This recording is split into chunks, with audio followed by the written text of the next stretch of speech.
जय हिंद साथियों, स्वागत है आप सभी का free exam zone YouTube channel पर। आज हम आप सभी के लिए राज्य के नीति निर्देशक तत्व से SSC, CGL, MTS, GD, CHSL, Delhi police में 2015 से 22 तक बार बार रिपीट हुए महत्वपूर्ण क्वेश्चन लेकर के आया हूं, तो आप लोग वीडियो को लास्ट तक जरूर देखिएगा। तो चलिए स्टार्ट करते हैं। पहला क्वेश्चन आपके स्क्रीन पर। भारतीय संविधान में राज्य के नीति निर्देशक तत्व ग्रहण किए गए हैं। तो भारतीय संविधान में राज्य के नीति निर्देशक तत्व आयरलैंड की संविधान से ग्रहण किए गए हैं। राज्य के नीति निर्देशक तत्वों का उल्लेख भारतीय संविधान के किस भाग में है? तो राज्य के नीति निर्देशक तत्वों का उल्लेख भारतीय संविधान के भाग 4 में है। क्वेश्चन नंबर 3, भारतीय संविधान के किस अनुच्छेद में राज्य के नीति निर्देशक तत्वों का उल्लेख किया गया है? भारतीय संविधान के अनुच्छेद 36 से 51 में राज्य के नीति निर्देशक तत्वों का उल्लेख किया गया है। संविधान का वह कौन सा भाग है जो संविधान के निर्माताओं के मस्तिष्क और उद्देश्यों को प्रतिबंधित करता है? राज्य के नीति निर्देशक तत्व। राज्य के नीति निर्देशक तत्व में किन किन प्रकार के सिद्धांत अंतर्निहित हैं? राज्य के नीति निर्देशक तत्व में आर्थिक सिद्धांत, सामाजिक सिद्धांत, प्रशासनिक सिद्धांत अंतर्निहित हैं। भारतीय संविधान में राज्य के नीति निर्देशक तत्व को शामिल करने के पीछे मुख्य उद्देश्य क्या था? कल्याणकारी राज्य की स्थापना। संविधान में राज्य के नीति निर्देशक तत्व को शामिल करने के पीछे क्या उद्देश्य था? सामाजिक आर्थिक लोकतंत्र की स्थापना। किसने नीति निर्देशक सिद्धांतों को बैंक की सुविधा अनुसार देय उत्तर दिनांकित चेक कहा? तो इसका राइट आंसर होगा केटी शाह।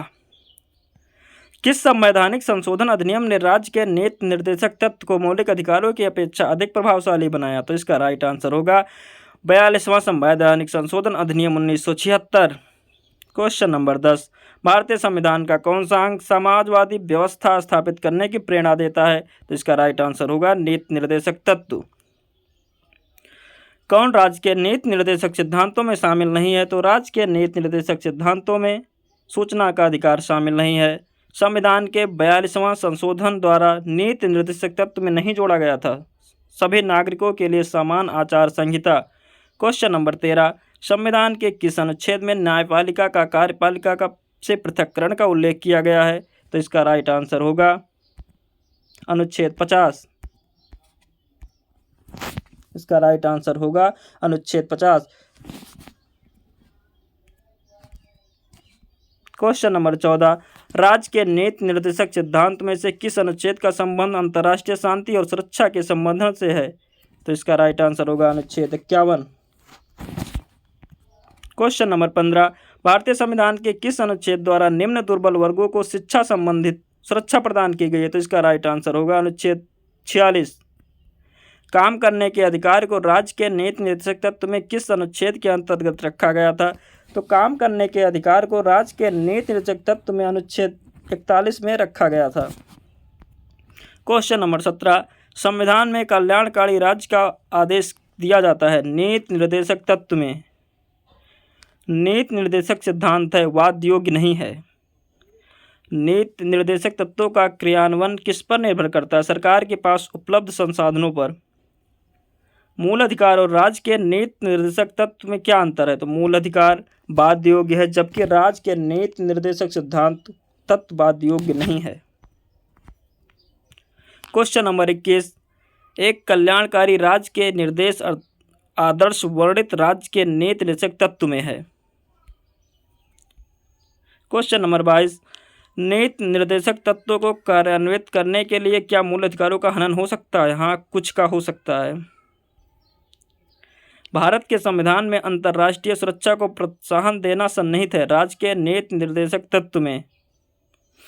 कौन सा राज्य का नीति निर्देशक सिद्धांत नहीं है? तो निजी संपत्ति की समाप्ति राज्य के नीति निर्देशक सिद्धांत नहीं है। क्वेश्चन नंबर 25, राज्य के नीति निर्देशक तत्व नहीं है वैज्ञानिक मनोभाव के विकास का। राज्य के नीति निर्देशक तत्व में क्या शामिल है जो मूल अधिकार में नहीं है? कुटीर उद्योग को प्रोत्साहन करना। किसी नीति निर्देशक सिद्धांत को समाजवादी माना जाता है? ग्राम पंचायतों की स्थापना। इसका राइट आंसर होगा।